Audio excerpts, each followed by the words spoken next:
Hello, hi there. Welcome to the Guiding Voice podcast series, The Guiding Voice for a Better Future.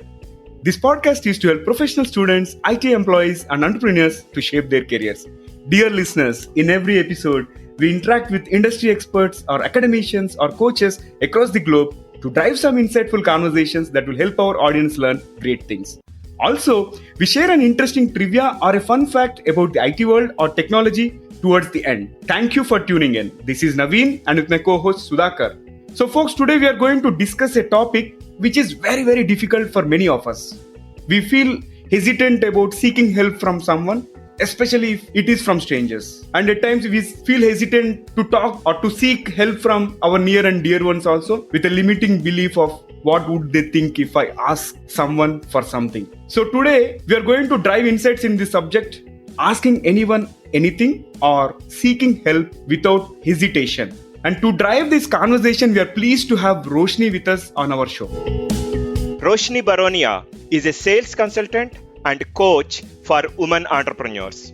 She helps small business owners and solopreneurs streamline their sales process, plan, and productivity to increase their income and impact. Roshni is the founder of boutique firm RB Consulting, which provides bespoke sales and strategic planning advisory services that help the entrepreneurs and sales teams develop strategy, system, and skill to open new client relationships by closing more deals. Roshni is also a TEDx speaker, author, host of podcast acethesales, and she is also featured as top 20 women consultants in India for 2020 by Consultant Review magazine. Roshni, welcome to our show. Thank you, Sudhakar and Naveen. I am so excited to be on your podcast, The Guiding Voice. Thank you. Roshni, let's get started. Absolutely. So, can we talk a bit about your career journey, Roshni? How you ended up being an influential sales coach?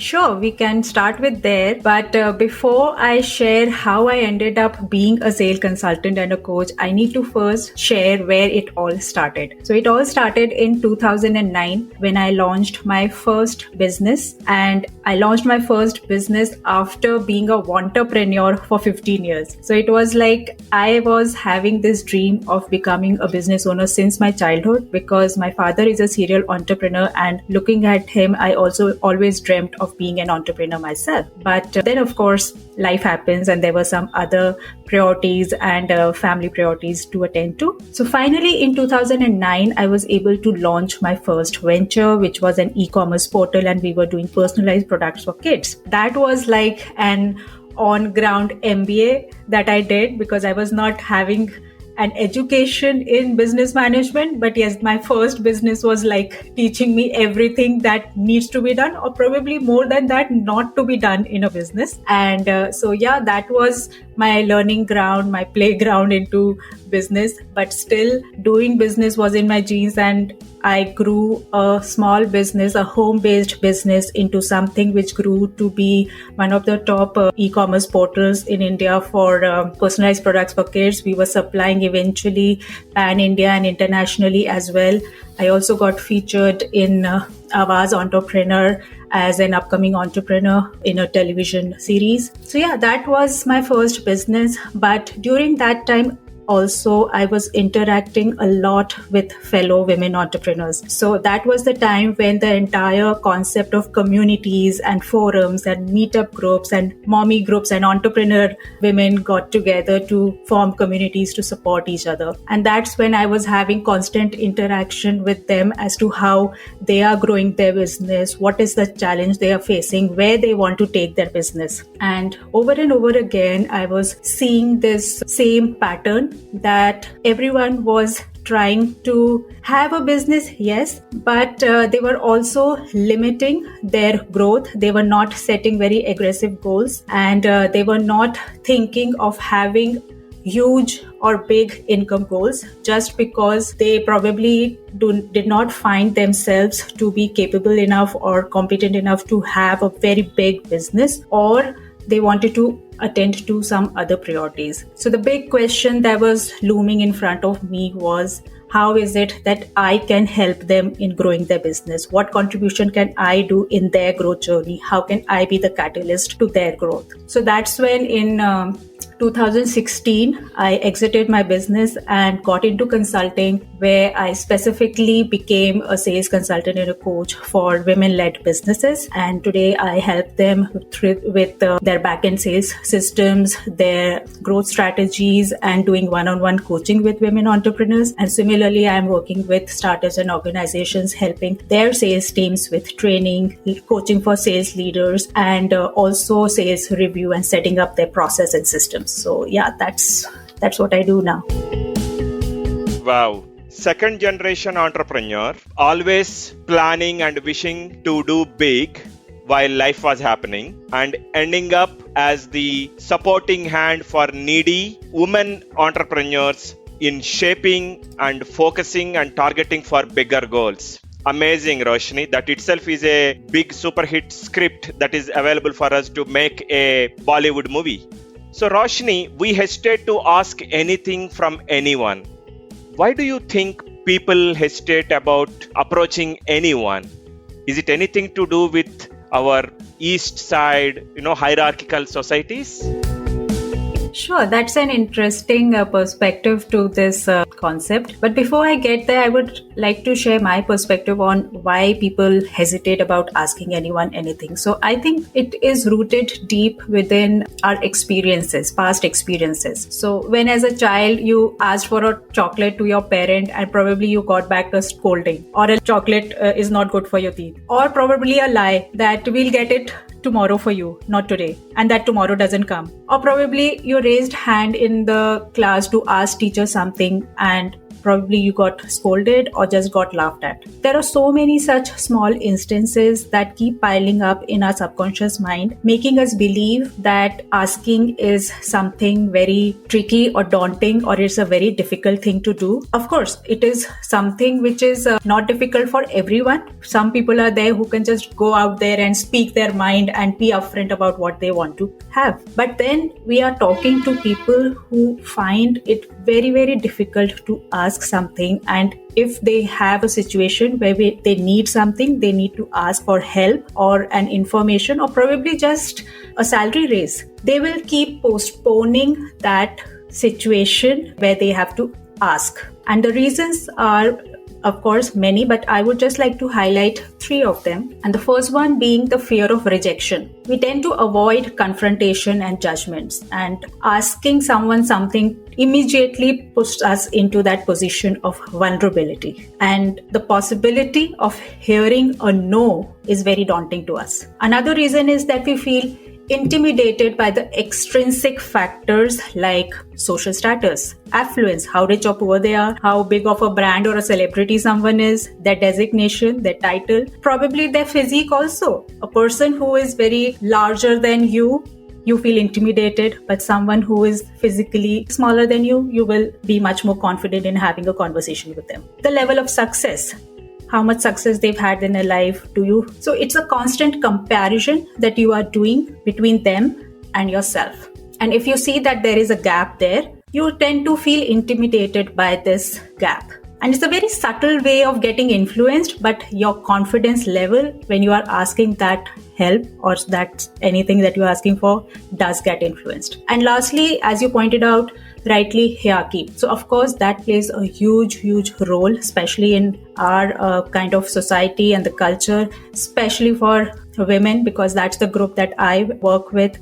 Time and again comes up that women are conditioned not to ask, to settle for less, to accept whatever is available or accessible and not to ask. And this deep-rooted conditioning, not only for women, but all the different biases and stereotypes and cultural divides that we've had in our society does create this hesitation towards when we are in a position of asking something. Those are the 3 things that I have observed in my work with my clients and people, that the fear of getting rejected and feeling intimidated and this deep-rooted conditioning is something which makes this hesitation come.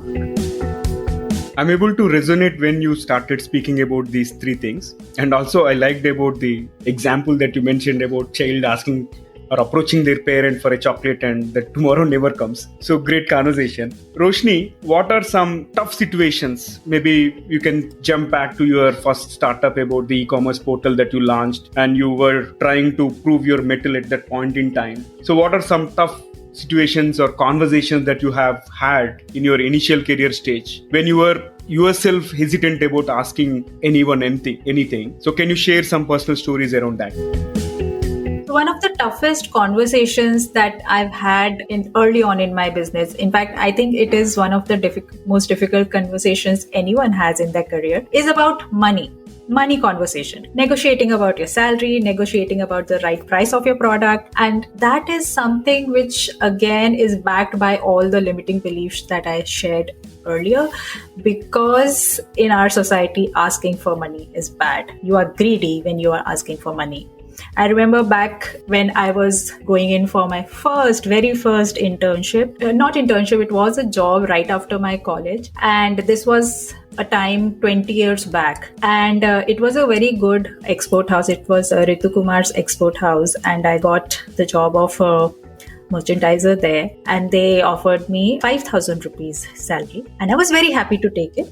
That, oh my God, I have got job in Ritu Kumar's export house and I'm happy with whatever I'm getting.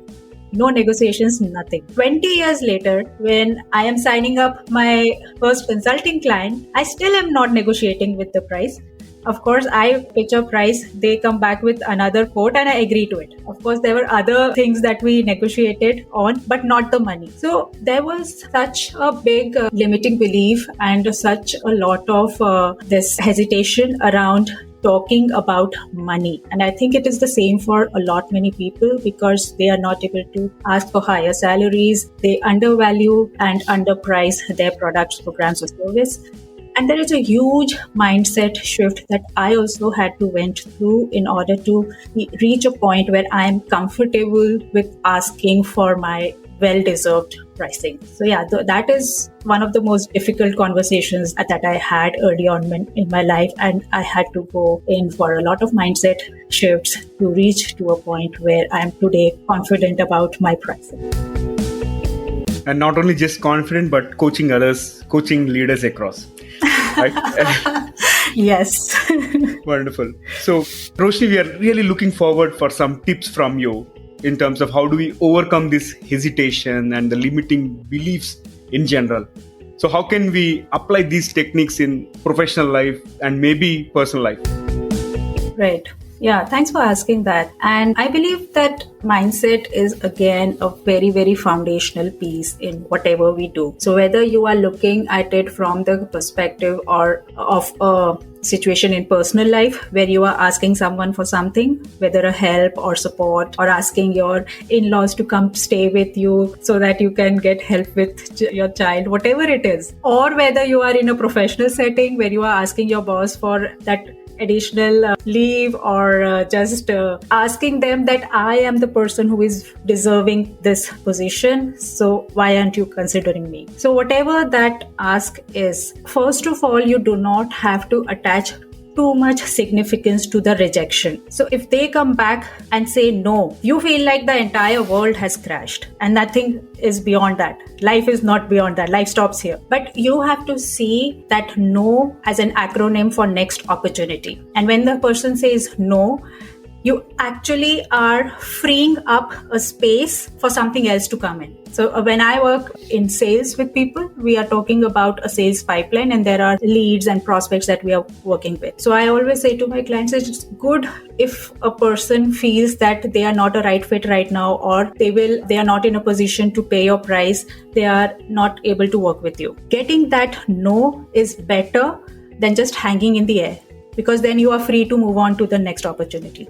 So do not attach too much significance to rejection. Develop a thick skin towards rejection, and then you will be more proactive in going in for that ask. Second is, do not attach your self-worth to the outcome of the ask. So what we feel is that if someone says no to us, am I good enough?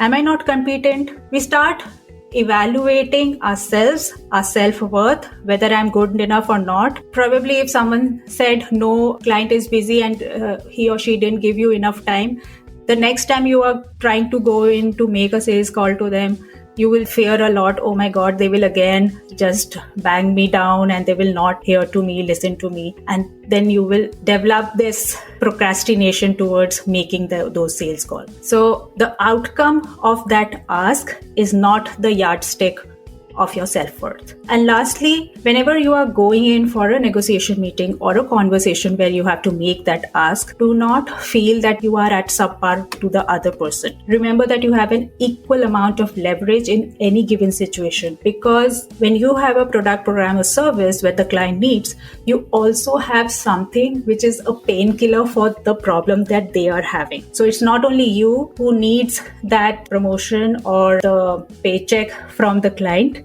it's they also who needs dutiful, sincere employee to execute their business objectives. They also need someone who is willing to solve their business problem. So consider yourself to be at a level playing field with the other person. So then you will be much more confident in when you are making this ask, because the thing is, people respond to your energy. They don't respond to what you are asking. They respond to how you are asking. Remember the time when a few years back, Trump was visiting India and they were taking Trump and Mr. Prime Minister was taking the walk and meeting some school children. And one of the boys asked Trump and Mr. Modi that, can I take a selfie with you? And that got so much of media coverage. He just asked. So you ask and you never know what will happen. So just ask as expecting that you will get what you desire for. Do not attach your self-worth to it.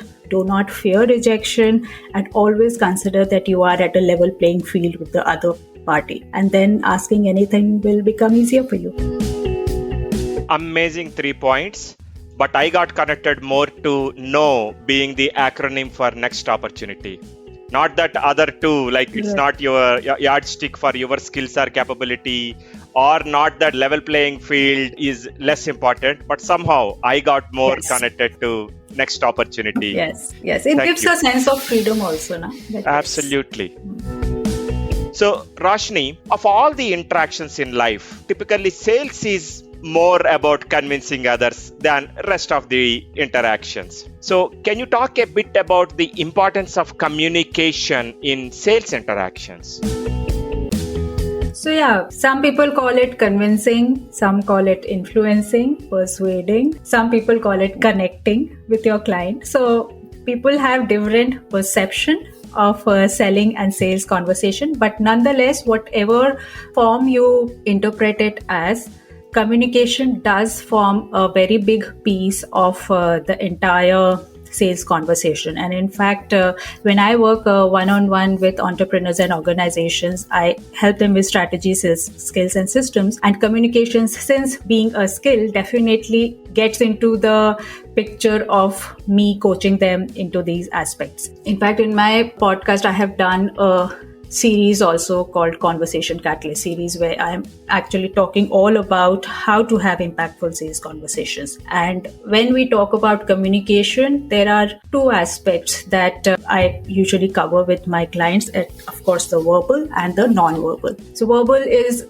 included all about storytelling, how you are sharing your client stories, your success stories, your stories of why you do what you do, your business values, your personal journey of you doing the business today that you are doing. So all those stories make up a large piece of having that credibility built into your entire sales conversation. Another piece is asking the right questions. So it is not as much about talking or telling stuff about you, but more about asking the right questions and bringing out the need, bringing out the pain points of the client, and more so what they are expecting out of you. What are they wanting to have from you? What problem they want to get solved? What does success look like when they work? And also another piece is, which usually a lot of people do not do, is to show them the possibility of what can be created when they are working with you. So giving them that visualization, that larger than life picture and a vision of what you can do for them. How is it that you care for them? Whether you are an employee or a business owner, you of course are giving a part of yourself when you are working with them in whatever format, whatever container you are working with them on, whether as an employee or an entrepreneur.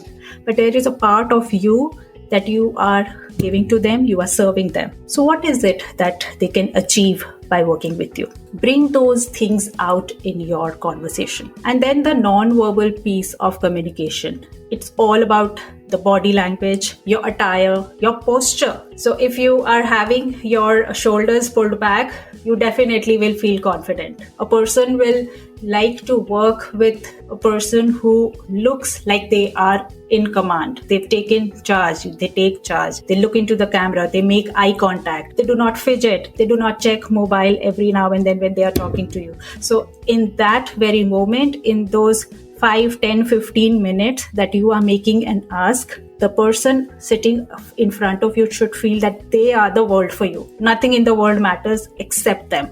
That's what people want to feel. And that's a big piece of the communication aspect of having an impactful sales conversation, to make the client feel that they are the very important person in your life and ask the right questions. Wonderful. Amazing tips. And to all our listeners, I have personally gone through Roshni's podcast, Ace the Sales, and the Conversation Catalyst series that she has mentioned. Those are all like pearls of wisdom. All the 9 episodes were beautifully crafted with excellent takeaways. And I strongly recommend you to visit her podcast and listen to those wonderful episodes, and it would definitely change your perspective about communication and conversation. All right. So with that being said... Thank you, Naveen. Thank you for mentioning that. Yeah, my pleasure. And Roshni, we have been talking very serious about sales, coaching, communication, overcoming the limiting beliefs, how to deal with hesitation, so on and so forth. So we want to look at the other side of Roshni and bring some fun element to this conversation. Are you ready for a quick rapid fire round? Okay. Oh yes, definitely. Bring it on. Perfect. So let me fire the first bullet. What is the one thing that you are proud of yourself, Roshni? So I am very proud that every day I choose to be a creator. It's very rare that I find myself in the victim mode. And if there are things that do not work out, or I'm not having a good day, or things don't look bright enough, there are ways that I will find the light and I get into the creator mode. And I'm very proud of myself for doing that, because that's what keeps me going every day. Wonderful. So if you were given a chance to go invisible for a day, what would you do? I will shadow Mukesh Ambani to see what he does in his daily life to build such a big empire in India. That's the key. Wonderful.